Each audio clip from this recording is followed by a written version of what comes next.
Halo semuanya, kembali lagi di sini di Firbi TV bersama saya Bobi Gali. Firbi TV akan membahas mengenai brand dan bisnis. Kali ini kita sudah bersama pengusaha restoran yaitu Pak Aditya. Halo Pak Adit. Halo Mas Budi. Apa kabar Pak Adit? Sehat. Sehat. Pak Adit bisa cerita sedikit nggak? Pak Aditya itu siapa dan usahanya bergerak di bidang apa Pak? Halo, saya Aditya, owner dari Kane Group, dan di bawahnya ini ada brand Kanemura. Bergeraknya sendiri ini sebenarnya di bidang F&B. Kalau Kanemura sendiri itu dia kelasnya itu di Japanese street food sebenarnya. Japanese street food. Wah, Pak Adit boleh tahu nggak kan kita mau ngomongin brand ya Pak? Oke. Kenapa Pak Adit daftarin mereknya atas nama Kanemura? Ini sebenarnya Kanemura ada artinya apa gimana nih, Pak? Sebenarnya kalau untuk Kanemura sendiri, kalau dari awal ya, itu tuh kita kepikiran itu Kane itu tuh kalau dibalik tuh katanya jadi enak. Murah itu diambil dari kata murah, jadi enak dan murah. Ya, awalnya seperti itu, tapi kalau di Jepangin mungkin kalau di bahasa Jepangnya sendiri itu di desa makanan ya, kalau arti di Jepangnya sendiri. Oh gitu. Kayak pusat kuliner lah. Pusat kuliner. Baik. Kan kalau aku lihat kayaknya dominasi warna mereknya Bapak ada hitam sama merah ya Pak? Iya, hitam merah. Kenapa Bapak memilih warna itu Pak? Nah, sebenarnya lebih ke tone warna awalnya. Kalau merah ini kan emang udah biasanya pun warna F&B ya. Ya. Dan kalau hitamnya dan rata-rata F&B kan memakainya itu kalau nggak merah putih. Dan kita keluar dari warna itu aja sih sebenarnya. Keluar dari warna itu. Kan kalau aku lihat biasanya kalau orang suka merah itu biasanya lebih berani ya Pak, warnanya mencolok, menarik perhatian. Apa emang itu sengaja Bapak pakai Pak? Iya, itu memang dari awal juga emang dipikirin juga. Satu, selain emang itu dari tone warna F&B, dan juga biar merah tuh biar kesannya berani. Terkesannya berani ya. Pak, kan kalau boleh tahu merek Bapak udah didaftarin di Kementerian Hukum ya Pak? Betul. Kalau boleh tahu daftarnya di mana Pak? Kita daftarnya itu di Firbi. Di Firbi, wah gila. Gimana layanan Firbi Pak kalau boleh tahu Pak? Layanannya saya cukup puas juga sih, apa ya, dia cepat tanggap, apa namanya, nggak pernah no respon, terus juga pendaftarannya juga ini nggak sampai setahun kayaknya ya, atau setahun ya, ini udah keluar sertifikatnya. Iya, sertifikat. Oke, kita mau nanya dong Pak, pada saat Bapak menemukan merek Kanemura, awalnya gimana Pak? Kan nggak tiba-tiba ujuk-ujuk namanya Kanemura, Iya, betul. Itu Bapak semedi dulu. Cerita kayak gitu Pak. Sebenarnya kalau buat awal dulu emang sama keluarga sering banget buat makan keluar itu cari Japanese street food, emang suka aja sama makanannya. Sebentar, keluar mana? Keluar negeri apa keluar? Masih di Indonesia. Oh masih di Indonesia. Oh kulineran ya Pak. Iya. Dan suka sama makanan Japanese street food. Terus kepikiran bikin, tapi kan rata-rata kalau Japanese street food itu tendaan ya. Iya. Nah, kita bikin konsep ini yang emang proper, jadi kalau hujan, kalau panas nggak ada masalah gitu. Jadi kita bikinlah konsep yang kayak gini gitu, yang emang proper. Dan untuk Kanemuranya sendiri, ya rata-rata memang kalau Japanese street food di Indonesia nama-namanya apa murah, kasih murah, yang kayak gitu-gitu namanya kita pikiran kan. Kalau nggak salah dulu pas di analisa merek sempat resikonya juga lumayan tinggi ya Pak, Kanemura. Betul. Karena memang apa namanya, rata-rata Japanese food kan belakangnya kalau nggak murah, yang kayak gitu-gitu. Nah jadi ya mungkin udah banyak, jadi resiko tinggi, tapi coba kita percayakan lah. Pak, kalau boleh tahu Pak, pada saat resikonya tinggi, Bapak nggak takut khawatir itu ketolak Pak? Nah, ini yang pada dikhawatirin semua yang pengusaha yang pengen merek nih Pak, ketolak. Sebenarnya kan kalau itu udah resiko ya, resiko, tapi ya kita coba buat maju dulu, ya, dan kita cek juga sama tim juga di kantor, secara di Hakik, di Kementerian Perdagangan belum ada juga kan. Jadi ya kita coba maju dulu. Kalaupun ditolak urusan belakangan ya Pak. Iya, ya pasti ada resikonya lah. Pasti ada resikonya. Pak, kan biasanya pengusaha identik sama mengambil resiko ya Pak. Kalau misalnya Bapak lihat dengan statusnya Bapak nih Pak, profilnya Bapak nih, apa emang Bapak orangnya memang tipe suka ngambil resiko Pak? Ya balik lagi ya, kalau misalkan untuk bisnis yang pasti resiko itu udah jadi makanan ya. Iya betul. Bukan lagi hal yang tabu lah. Resiko itu udah pasti ada gitu. Jadi ya mau nggak mau ya harus diambil resikonya daripada nggak maju-maju. Iya betul, daripada nggak maju-maju. Iya. Setuju sih Pak. Betul. Apalagi namanya udah bagus banget ya Pak. Tuh, Kayaknya melekat banget ya di Bapak nih. Nah Pak, sebenarnya kan Bapak mulai usaha ini dulu kira-kira kapan tuh Pak? Bisa tahu nggak? sebenarnya kalau mulai usahanya sendiri itu udah dari 2021 ya kalau aku nggak salah ya. Ingat-ingat ya 2021, tapi kita baru daftarin itu 2024. Jadi kita fokus ke restorannya dulu. Karena kalau kita berpikirnya nanti kalau emang ini udah berjalan, ya baru kita daftarin. Tapi memang kan seharusnya yang namanya pendaftaran manajer dari awal banget kan. Gitu. Tapi ya kita waktu itu juga ya kita buka dulu baru daftarin. Sudah kita udah cocok sama sistemnya. Oh oke. Pak berarti kalau gitu dulu Bapak ini memulai benar-benar sendiri? Mulai sendiri. Dari nol banget dong ya Pak? Dari nol. Pak kan ketika orang pengen usaha nggak tiba-tiba ujuk-ujuk langsung buka, bener nggak sih?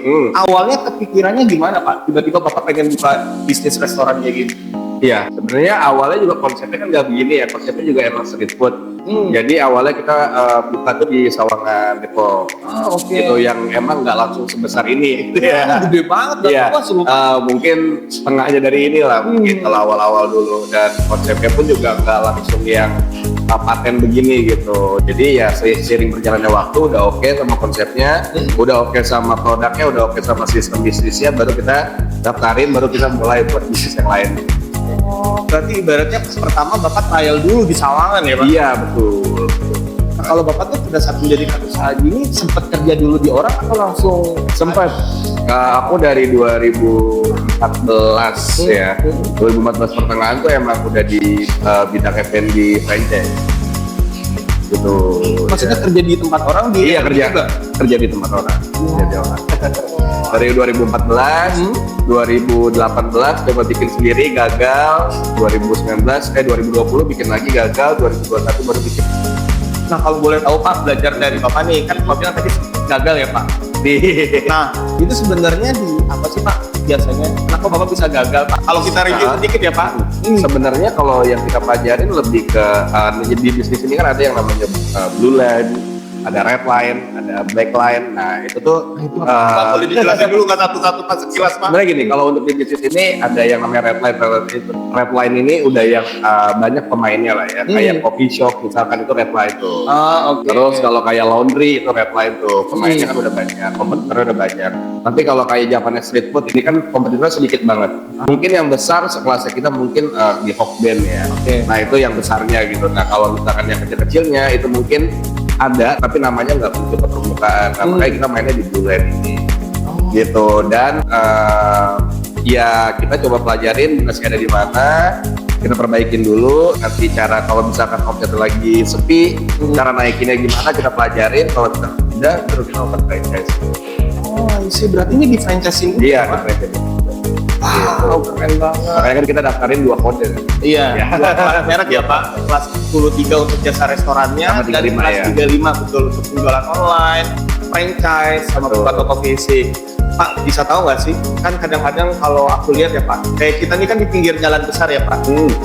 Bisa bertahan lama kayak Bapak gini, apa yang menyebabkan bisa bertahan lama Pak? Sebenarnya lebih ke kalau F&B fokusnya udah pasti ke produk. Terus bahan baku, manajemen bahan baku ya, manajemen bahan baku itu juga penting karena banyak pengusaha F&B pun juga yang emang hancur karena memang manajemen bahan bakunya nggak bagus. Jadi APP-nya jadi melambung, keuntungannya jadi nggak ada, sedangkan jualannya sebenarnya omsetnya bagus. Tapi keuntungannya jadi kelihatan nggak ada karena memang manajemen bahan bakunya yang kurang bagus. Oke, gitu ya Pak. Pak, kan kalau kita lihat kayaknya kalau misalnya masakan Jepang gini main frozen food juga ya Pak ya? Sebenarnya kalau dari kita dibilang main frozen enggak, tapi kita prepare di H-2 kita udah prepare banyak, masuk ke freezer, baru pas orang pesan kita tinggal goreng. Jadi kita nggak yang semuanya tuh frozen. Jadi bisa terbilang lebih ke fresh sih kalau kita prepare. Lebih ke fresh ya Pak. Soalnya kalau frozen ngurangin quality si tadi. Nah terus kalau aku lihat ya Pak, ini cabangnya Bapak nih Pak, posisinya bagus banget lokasinya. Nah, untuk pemilihan lokasi Pak, bisa di-share ke kita nggak? Bapak memilih lokasi restoran itu seperti apa penilaiannya? Sebenarnya kalau dari kita sendiri, kita udah ada tim terkaitnya ya, maksudnya kita udah ada surveyornya sendiri. Dan kalau untuk mitra udah ada lokasi, kita bantu cek. Kalau misalkan belum ada lokasi, kita bisa bantu cari. Itu kayak gitu. Tapi nanti pun kalau misalnya udah ada, kita ngeceknya juga dari surveyor internal sama eksternal. Nah itu detail-detailnya yang seperti apa itu udah aku balikin ke tim sih pasti. Wow. Yang pasti di posisi yang emang padat pemukiman, terus juga area pendidikan ya yang pasti. Terus yang kayak ring 2 itu udah yang minimal gitu, ring 2 atau ring 3. Ring 2 tuh maksudnya? Ring 2 tuh kayak jalanan, pinggir jalan kayak gini. Kalau masuk ke sana mungkin udah ring 3 gitu. Maksudnya nih di pinggir ada perumahan. Iya, kalau jalan utamanya kan Cinere Raya, itu udah agak ke sini, masuk itu dari 2. Terus kalau masuk ke perumahan itu nyatanya ring 3 gitu. Oke. Nah kalau kita ngomongin bisnis plan-nya berarti yang paling mahal sebenarnya sewa tempatnya atau franchise-nya atau apanya atau bahan bakunya Pak? Nah, Sebenarnya sih kalau misalkan untuk apanya nih, sebenarnya kalau kita fokusnya lebih ke marketnya sih. lebih ke marketnya. Lebih ke oke. marketnya, kalau emang di sini marketnya pas di survei marketnya ada, cocok sama kita, ya kita pasti berani buka di sini gitu. Tapi kalau dibilang dalam segi bisnis apa yang mahal udah punya modal ya. Iya iya. Sama keberanian ya. Oh iya, iya. Kalau dari nilai biaya Pak, kalau kita breakdown nih, ada sewa Lokasi, lokasi, franchise ya. ada sewa lokasi, ada makanan, ada Renovasi. ya sama bukan juga masuk ya Pak, sama apa namanya yang pekerjanya Pak. Nah kalau dari sisi yang tadi itu lebih bagian porsi besarnya gimana Pak? Sebenarnya kalau porsi besarnya udah pasti di lokasi sama renovasi. Kayak ini aja misalkan 100 juta sekian, renovasi mungkin bisa di 300 sampai 400 juta. Tapi Bapak hebat juga ya, maksudnya dari awal banget satu, sekarang udah bisa nge-franchise-in, total ada berapa Pak sampai sejauh ini? Total outlet yang udah buka itu kurang lebih ada 28 cabang. Oh my god, 28 cabang. Yang masih on progress itu kurang lebih ada 40-an. Yang masih on progress pembangunan, ada yang lagi renovasi, ada yang lagi training ya. Nah Pak Adit, cerita sedikit dong Pak Adit. Ini kan Bapak memaintain tadi banyak banget ya Pak. 28 cabang, bentar lagi 60 cabang. Sedangkan gimana cara bagi waktu mengkoordinir semua cabang? Sebenarnya kalau itu balik lagi kita kan ada tim terkait juga di pusat. Nah, ada yang supervisor area, ada yang manajer area, ada tim operasionalnya juga yang bakal nge-handle. Jadi nantinya tuh kalau di Jabodetabek 1 atau 2 minggu sekali pasti dikunjungin sama tim pusat untuk cek bahan bakunya seperti apa, terus karyawannya gimana, ada masalah atau enggak di outlet, itu bakal ada pengecekan gitu. Dan nanti kalau misalkan emang itu ada masalah pun juga bakal diberesin sama tim operasional terkait. Berarti kalau gitu sistemnya Bapak udah jalan ya Pak? Sudah. Kalau untuk sistem sendiri dari 2019 kita udah bikin sistemnya, 2021 kita bikin sistemnya, 2024 kita baru jalan. Pak, kan ketika awal-awal berdiri, ujuk-ujuk jadi franchise, gimana tuh Pak? Maksudnya gini, kadang-kadang kan buka satu aja nggak semudah itu, setuju ya Pak? Ya pasti. Apalagi 2 tuh udah nambah persoalan lagi, terus 3. Kita ngomong dari awal dulu deh Pak. Itu gimana Bapak benahin satu-satu Pak?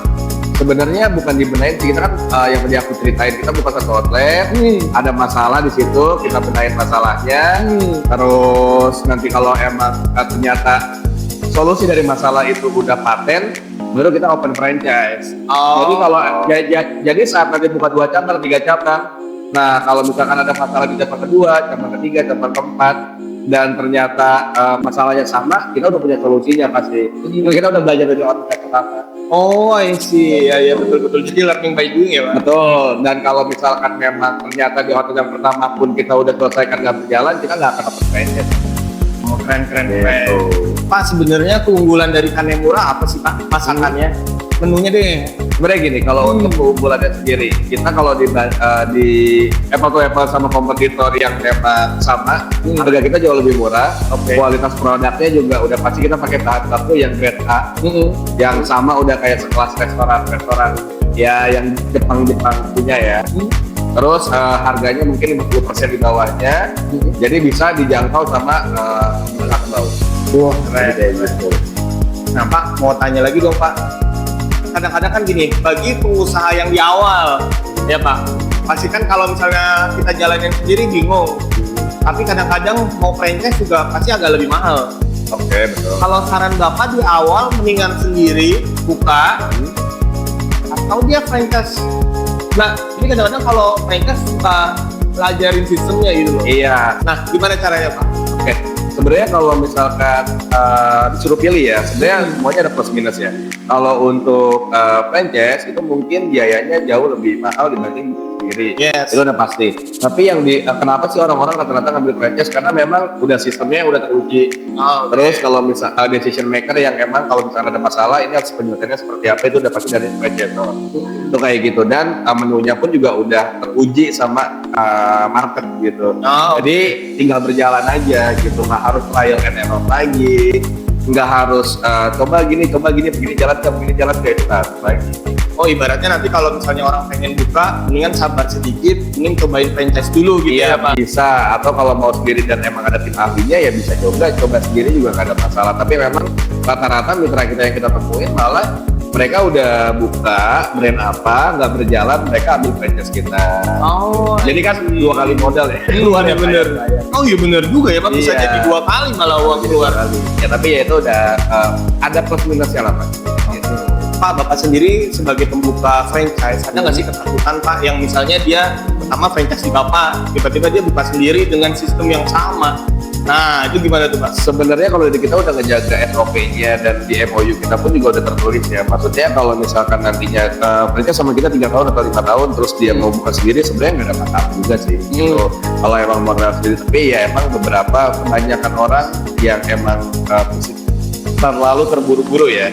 Kita bilangnya ya mereka ikut kita franchise 3 tahun dan berjalan bagus, tiba-tiba buka sendiri turun.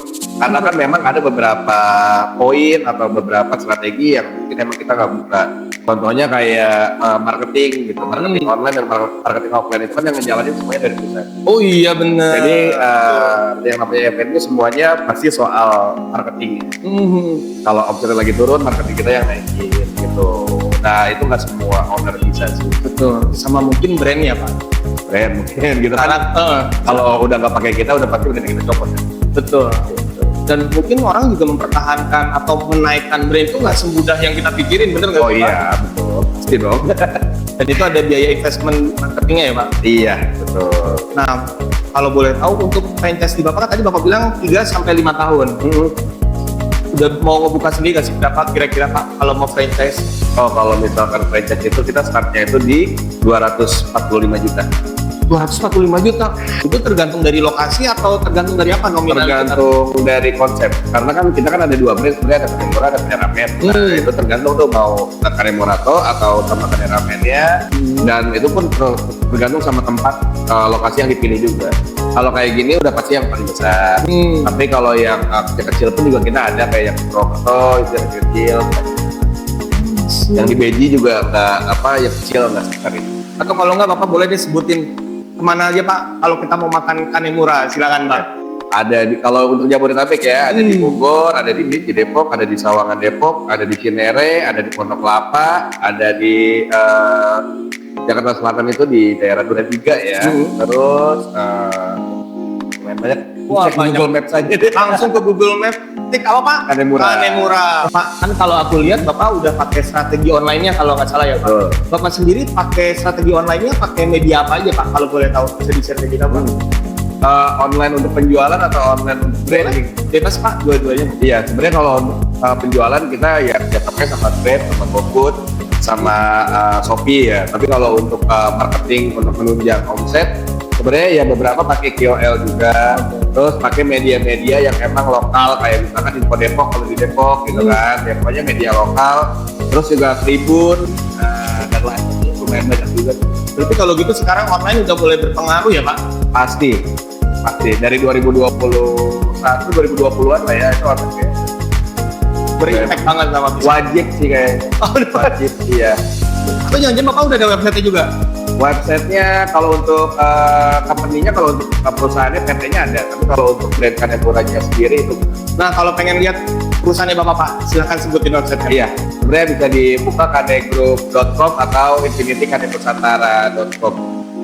Nah Pak, kalau boleh tahu kelebihan dari restoran Bapak ini apa lagi Pak? Oke, kalau untuk di Japanese Street Food kita adalah satu-satunya restoran yang memang udah punya sertifikat halalnya sendiri. Wah. Gitu. Jadi di antara Japanese Street Food dan brand lain ya, kita satu-satunya yang emang udah bersertifikat halal.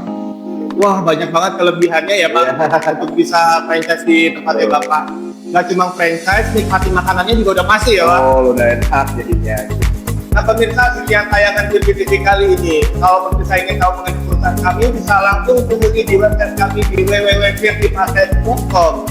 Atau kalau pemirsa ingin mengetahui mengenai konsultasi hukum, bisa langsung kunjungi kami di konsultasihukum.co.id atau di www.virgilawfirm.com. Terima kasih banyak Pak. Kita cheers Pak. Boleh? Cheers.